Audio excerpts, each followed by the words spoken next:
for those in the areas directly affected by the hostilities, and for the lives of millions of people around the world.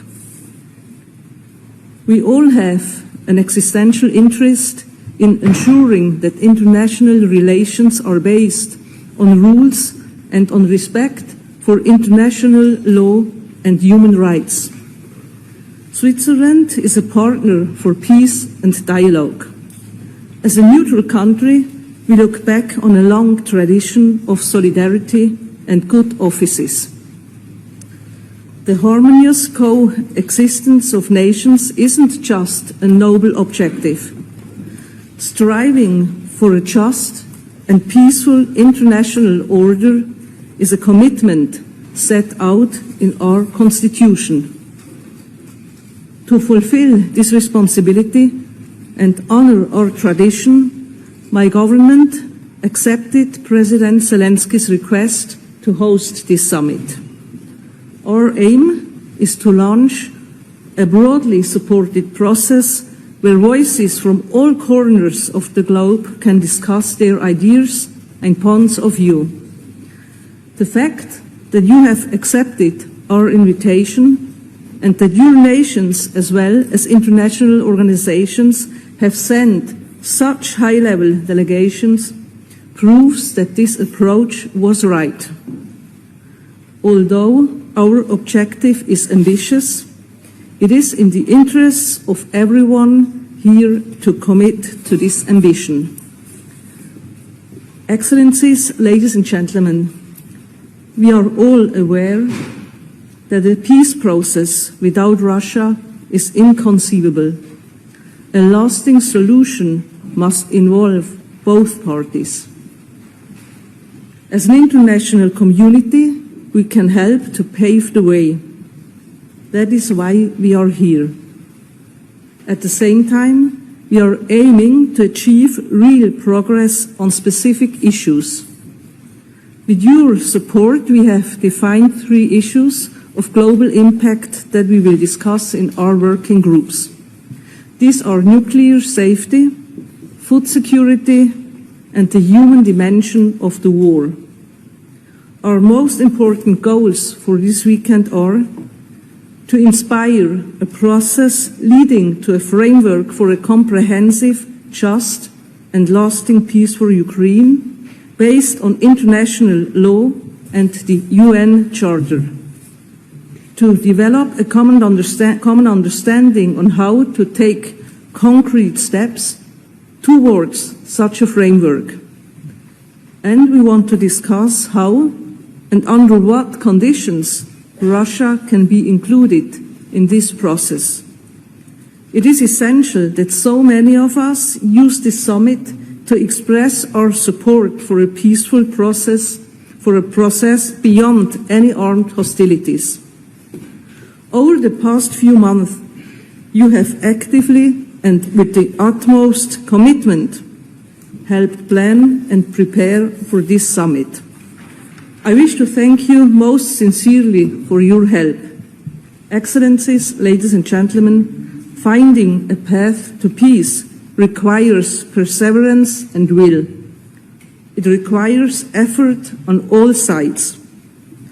We can only achieve the ambitious goal of this summit if we pool our strength and come together, even in areas where our positions differ.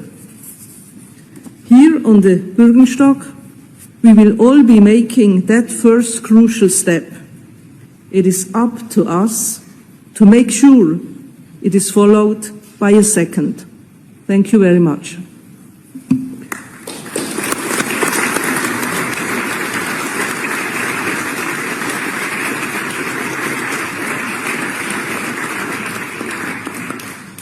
Thank you, Madam President. And now I invite the President of Ukraine, Volodymyr Zelensky, to take the floor for his address. Thank you so much. Madam President, thank you. Thank you for your efforts to organize the summit and bring about a just peace. Ladies and gentlemen, today is the day when the world begins to bring a just peace closer. I thank everyone who has worked for this day, every leader, all the teams and advisors, all the states. 101 states and international organizations are now at the summit, and this is a tremendous success, our success, the common success of all those who believe that a united world, United Nations are stronger than any aggressor. Distinguished leaders and representatives of states and international organizations, everyone who is here today for the sake of a just peace. I'm pleased to welcome everyone to the first Peace Summit, which can be the first step towards a just end to the war of Russia against Ukraine. And when we end it justly and fairly for Ukraine on the basis of international law, then every nation in the world will be able to count on the same justice and fairness, on the same effectiveness of the UN Charter with regard to its rights. And then these words will once again have their full power. We, the peoples of the United Nations, determined to save succeeding generations from the scourge of war, which twice in our lifetime has brought untold sorrow to mankind, and to reaffirm faith in fundamental human rights, in the dignity and worth of the human person, in the equal rights of men and women, and so important of nations, large and small, and to establish conditions under which justice and respect for the obligations arising from treaties and other sources of international law can be maintained. These are the first words of the UN Charter, but they are also the words that describe the essence of the peace formula, which became the basis of the Peace Summit and encouraged all parts of the world and different nations with equal respect to participate in our joint work. The Peace Summit, our unity here proves that the very idea of international law remains alive and effective. Your presence here proves that the UN Charter and the basic conventions are not a formality, but the real foundations of coexistence among peoples. Our principles are clear. No one had the right to wage a war of aggression against a neighbor and undermine one of the basic principles of the UN Charter, the territorial integrity of states. No one had the right to threaten the world with nuclear weapons. No one had the right to undermine food, energy, or any other security of the world and its regions. No one had the right to kidnap the children of another nation. No one had the right to undermine peace. We are able to ensure the effectiveness of such principles. These are globally important principles. And I am grateful to you, distinguished leaders and representatives of states and international organizations, for proving that the world may not fall into total war anymore. The war Russia unfortunately brought to us, to Ukraine, to our homes, to Ukrainian cities, our villages, and hundreds of them were unfortunately completely burned by the Russian bombs, artillery, and missiles. Putin has taken the lives of thousands of our people. Why? Because he wants to take over a neighboring country. I do not wish this to anyone. I sincerely wish that all of you, all the peoples of the world, every child, every family could simply live without war. And I want this for all Ukrainians. Ukraine had the right to peace, just like all of you. Ladies and gentlemen, we must stop this war based on the UN Charter, respect for international law, the just interests of the Ukrainian people, and the idea of the undeniable value of human life, not war. Now we will focus on 3 points, like Madam President said, on what is useful to everyone in the world, without exception. The first point is radiation and nuclear safety. The second is food security. The third is the release of prisoners and deportees, adults and children, military and civilians whose lives have been broken by war. We will focus on three initial points of the peace formula, and in the process of working on them, we can reach an agreement and create an action plan for each point of the formula. Therefore, this inaugural peace summit includes three panels where each participating country can show its leadership. The peace formula is inclusive, and we are happy to hear and work on all proposals, all ideas, what is really needed for peace and what is important to you, dear friends. I urge all of you to be as active as possible, and I'm proud that all parts of the world, all continents are now represented at the Peace Summit. We have managed to avoid one of the most terrible things, namely the division of the world into opposing blocs. Here, there are representatives from Latin America, Africa, Europe, Middle East, and Asia, the Pacific, North America, and religious leaders.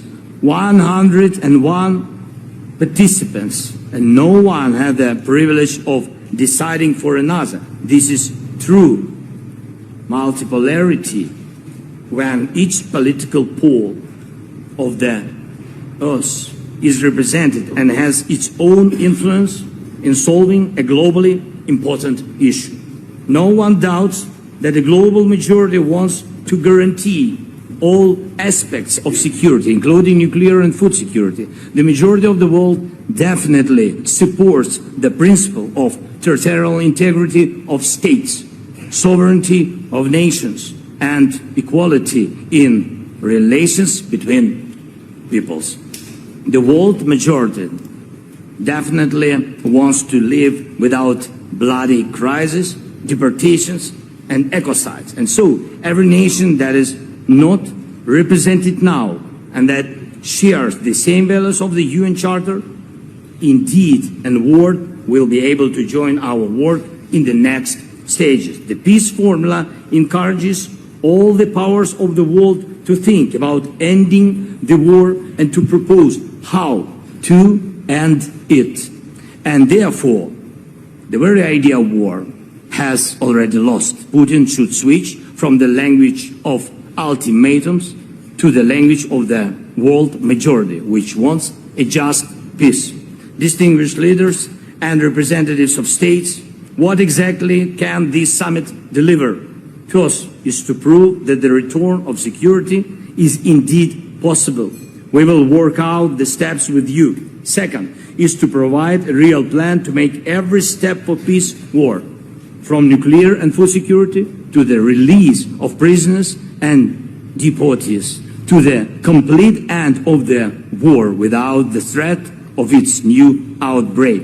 I believe it's possible. Third, there is no need to reinvent the wheel when the UN Charter already defines the foundations of peace and normal coexistence of peoples. We just have to return to them. And for this purpose, we need to decide how countries will cooperate, who will be co-leaders, in order to fix and implement an action plan. These are absolutely clear and achievable goals.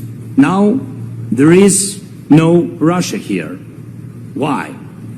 Because if Russia was interested in peace, there would be no war. We must decide together what a just peace means for the world and how it can be achieved in a truly lasting way. The UN Charter is the basis for us. And then, when the action plan is on the table, agreed by all and transparent for the peoples, then it will be communicated to the representatives of Russia. And so that at the second peace summit we can fix the real end of the war. Now we are starting this path together. We must prove that the united world is a world of peace, a world that knows how to act correctly. Thank you for attention. Thank you for participating in the summit. I hope for fruitful work together, of course, together. We all need peace. Slava Ukraini!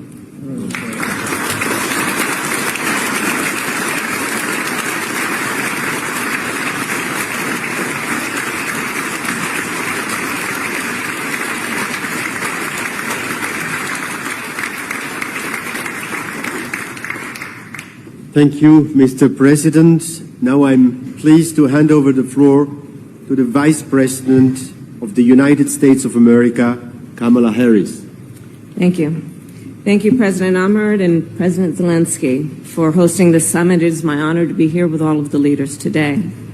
I first met President Zelensky in February of 2022, just 5 days before Russia invaded Ukraine.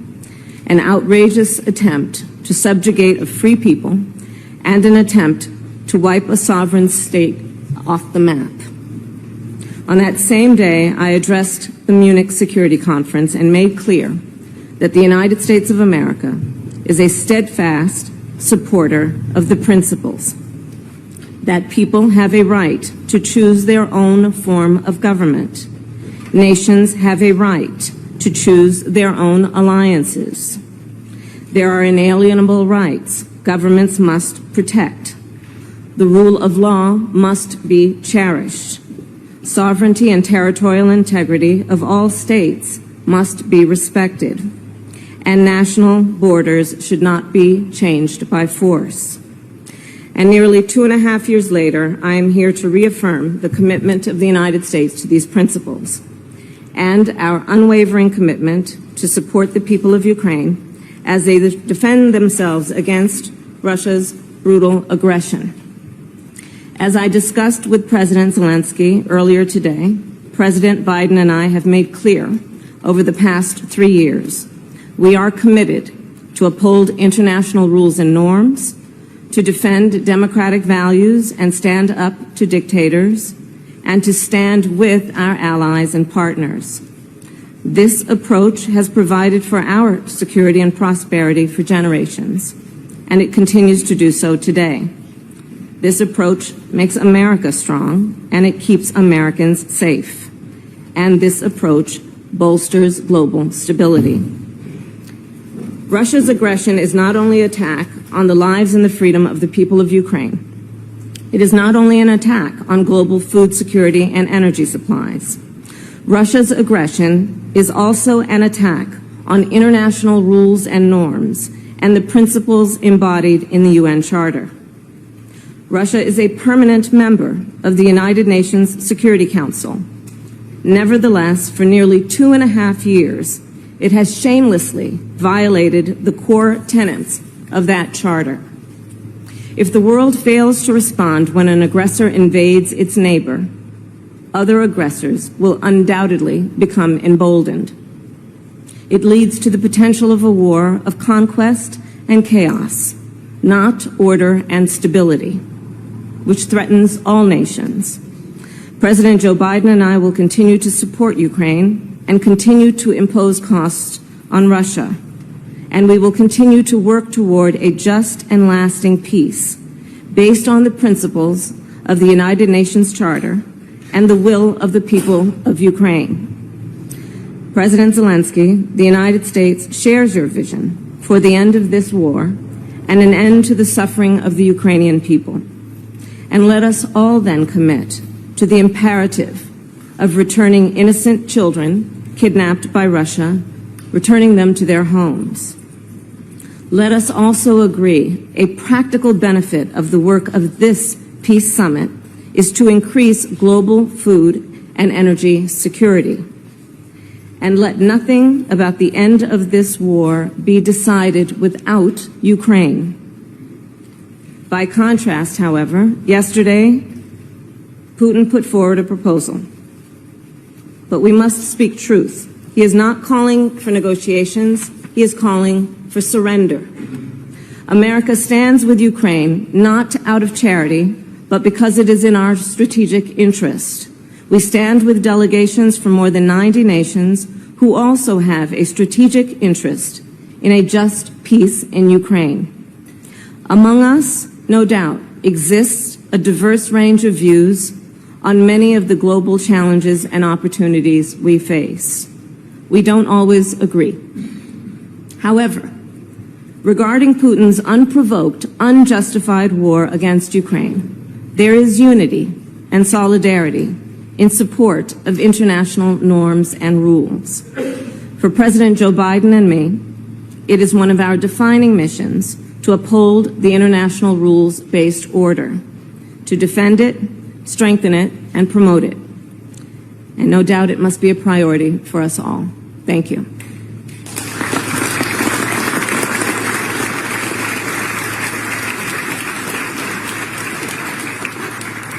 Thank you, Madam Vice President.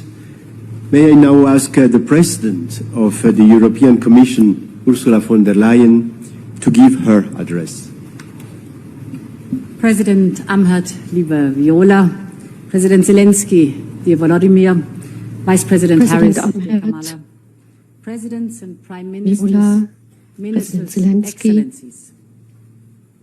We have all come to Switzerland from different places, with different histories. We may not always see the world in the same way, but there's something all our countries have in common. We all value our independence and our freedom. We all expect our borders to be respected.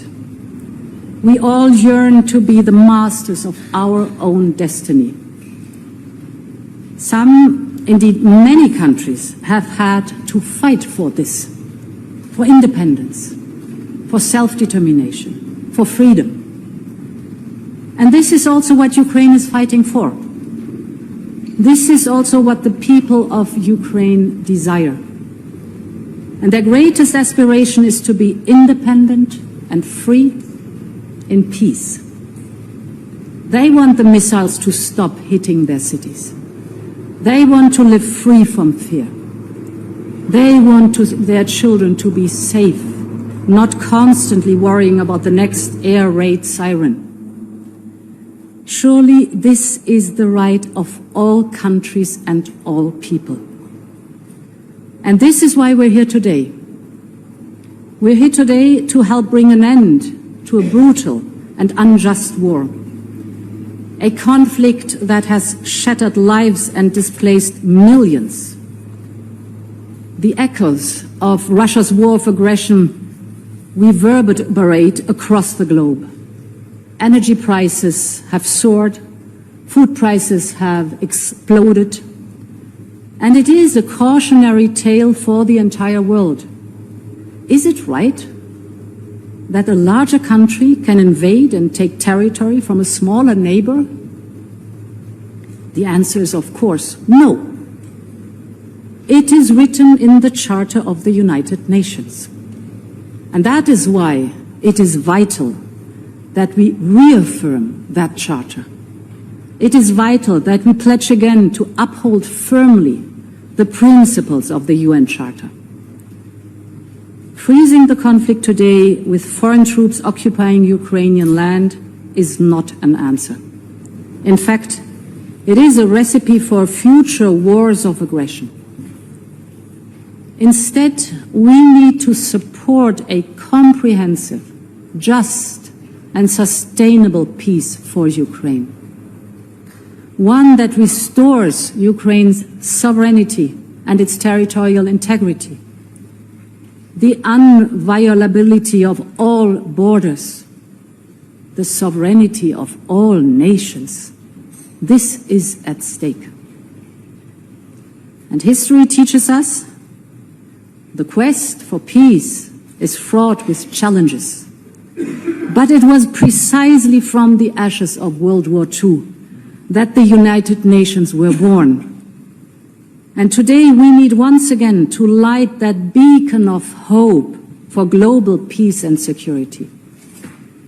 We, the international community, must stand together to support Ukraine in its pursuit of peace. That is how we open the path to peace. That is how we open the path that will allow lives and homes to be rebuilt. And that is how we open the path to restore international peace and security. Our common task is to reaffirm the primacy of the United Nations Charter. Thank you very much.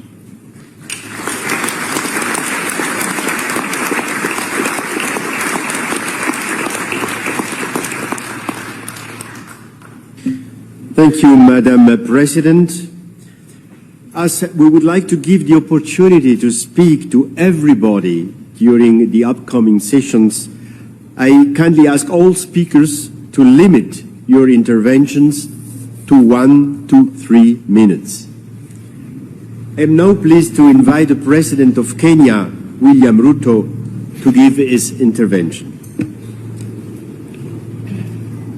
The President of Switzerland, the President Zelensky of Ukraine, Madam Vice President of the United States, heads of states, ladies and gentlemen. 79 years after the international community established a multilateral institutional framework to save succeeding generations from the scourge of war, Russia's invasion of Ukraine has been a horrifying spectacle of carnage and devastation, which has left 500,000 people dead and 7.1 million people displaced in its wake. Across the world, people and nations are enduring the negative consequences of disrupted supply chains.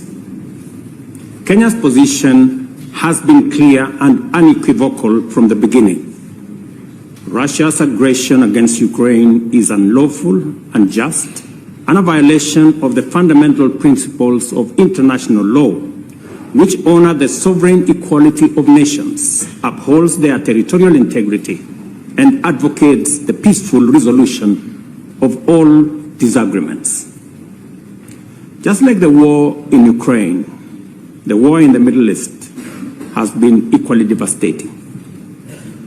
So is the case with the war in the Sahel region in Africa, in Eastern DRC, in Somalia, in the Horn of Africa, and of course in the Sudan.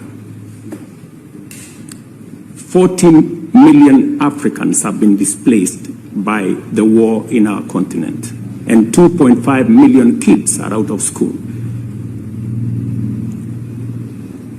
This state of affairs speaks volumes of global leadership, and especially the peace architecture at the United Nations, and more specifically the gridlock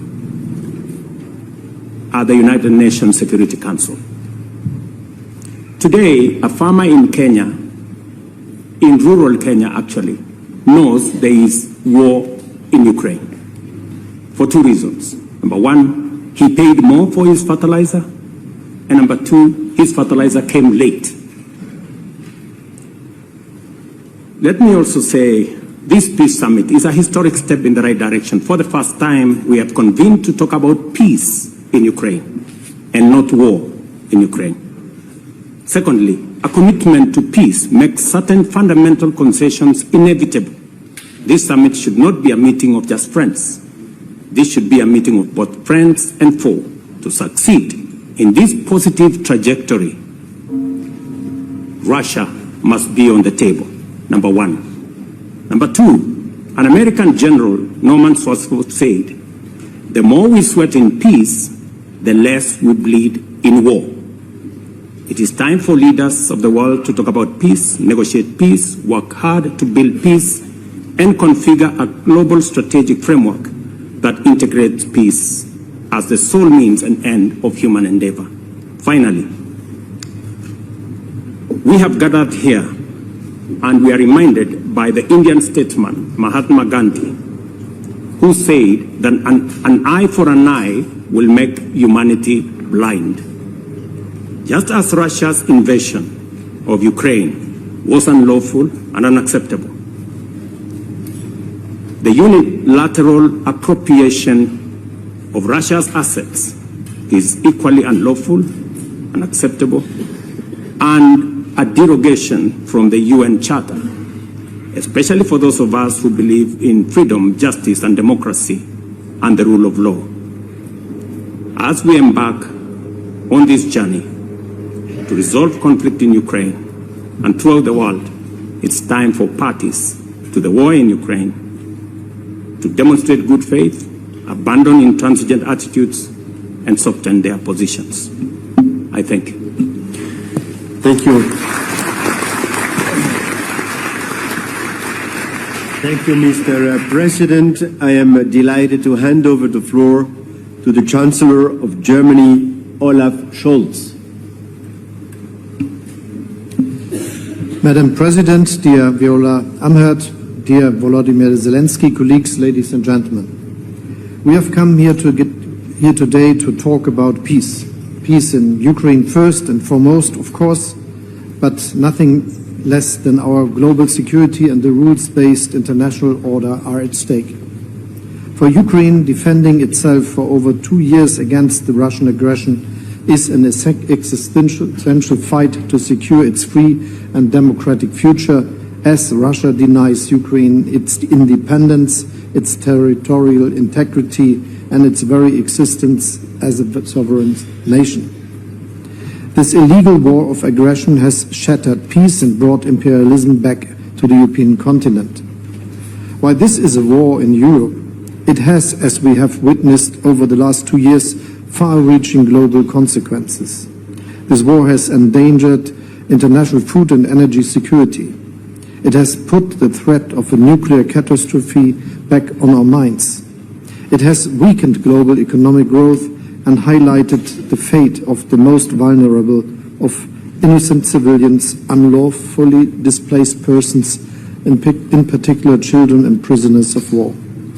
This all comes to show. This war affects us all. That is why I describe the Russian war of aggression as a Zeitenwende, a watershed moment. But how to end Russia's war against Ukraine and achieve a just and lasting peace? Let me share some reflections with you today. First, no country wants peace more than Ukraine.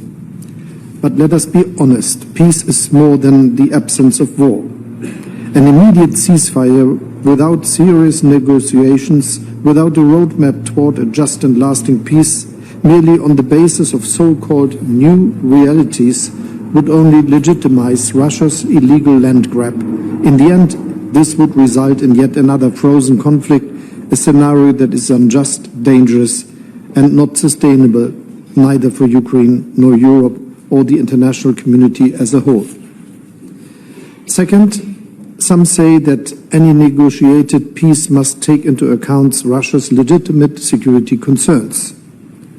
Let us recall that before the invasion, both NATO and the US were ready to enter into a broader discussion on European security that included all relevant countries.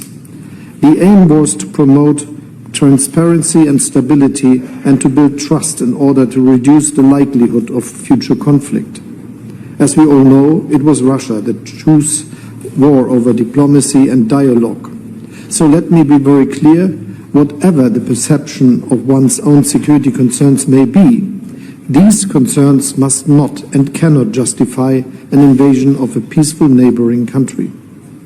Third, I would like to highlight that it is Ukraine, the victim of unprovoked aggression, that has had the courage to present to the world a peace plan. Inspired by President Zelensky's peace formula, many, if not all, of the countries represented here today have participated in the Copenhagen, Jeddah, Valletta and Davos meetings of national security advisors. And so we are here today.